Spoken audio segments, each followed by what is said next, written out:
Welcome back to the Takeout. The dream of home ownership, well, it comes with a price. And in some cities, it's a steep price. Zillow found a record 242 cities in America have starter homes valued at more than $1 million.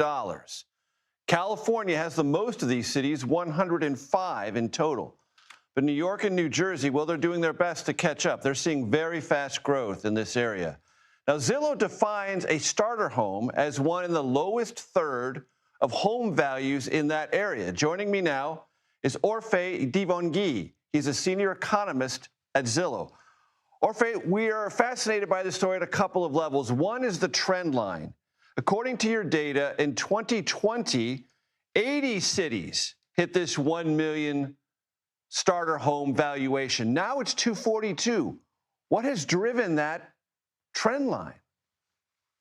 Yeah, it's fundamentally a supply story. That's what underbuilding looks like in slow motion. When you don't build enough, prices get pushed up at every level, including the entry level.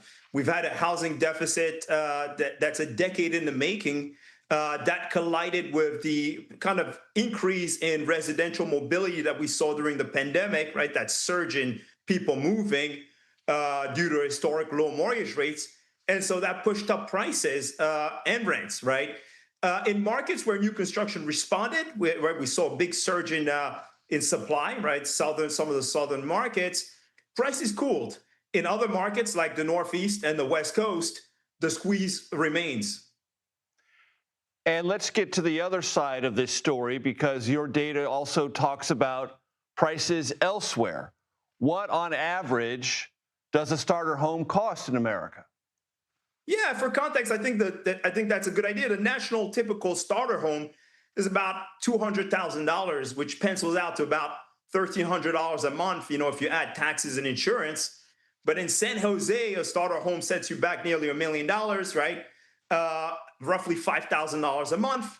In the Birmingham metro, you're paying about $610 a month, right? So, it varies across the country, but you'll notice that the most expensive cities to own a starter home are in the Northeast, the places that, markets that really don't build a lot of housing. Historically, in the Northeast, in the New York metro, you have Suffolk and Nassau County feature some of the most expensive starter homes. And it's not just the Hamptons. It's also, right, Nassau County. It's Manhasset. It's Cold Spring Harbor. In New Jersey, you have places like Orange County and Bergen County where, they basically top that expensive list. And so it's kind of spread out, but it's really the Northeast, that region that just historically doesn't build a lot of housing, and where you're seeing price growth and rent growth remain stubbornly elevated. But part of my audience, Orphe, might say to themselves, well, I guess Texas is in the clear, South Carolina, Wyoming, no. To 2020, Texas had zero in this $1 million starter home category. Now it has 7 cities. South Carolina had 0 in 2020. Now it has 3. Wyoming had 0 in 2020. Now it has 2 cities. So it's not just a coastal problem. That's right. It's all over the country, right? It's, people moved during the pandemic. You saw prices increase rapidly. Now you'll see that in our data as of last year, price growth started to cool, right? And the cooling came from a big surge in housing supply that we saw during the pandemic. We had a 50-year high increase in the number of homes started, right? So during the pandemic, and that helped, right? So the big increase in supply helped to cool price growth. So prices are rising at a more moderate pace than they did during the pandemic in some of those markets. You're looking at a market like Austin, Texas, for example, where prices actually were falling for the last 2 years, right? Coming back down to earth. And I think that's going to help, right? So there's some good news here. Mortgage affordability is has improved a little bit over the past year. But yes, prices remain high. And there's always this conversation, Orphe, about what are interest rates, and that's an important part of anyone's calculation for a mortgage. But as I read your data, it's also about the regulatory environment and what jurisdictions decide to do or not to do by themselves to increase housing supply. That's right. There's not much we can do about mortgage rates. Mortgage rates are fluctuating around the current level, 6.5% or so, right? The good news, they're 30 to 40 basis points below where they were last year. That's good. That's going to help some people. That's going to help everybody in the housing market right now.